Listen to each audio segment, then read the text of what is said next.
যেহেতু এই আসনটিতে ব্যারিস্টার মোহাম্মদ আহমেদ সাহেদ প্রতিনিধিত্ব করে গেছেন, ওনার অবর্তমানে অবশ্যই যে ব্যক্তিটি ওনার যোগ্য বা ওনার অবর্তমানে যিনি কাজ করতে পারবেন, দলের জন্য যিনি শ্রমঘাম দিয়েছেন, অতীতেও দিয়েছেন, ভবিষ্যতেও দিবেন, এরকম একজন প্রার্থীকে যেন নোয়াখালী 5 আসনে চুজ করা হয়।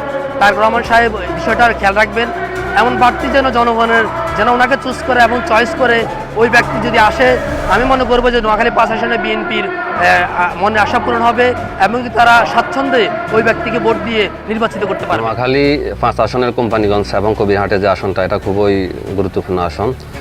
এখানে বিগত সময় আমাদের ওবায়দুল কাদের ছিলেন এবং ব্যারিস্টার মোহাম্মদ আহমেদ ছিলেন, ওনারা যথেষ্ট পরিমাণে ওনাদের একটা সুনাম আছে।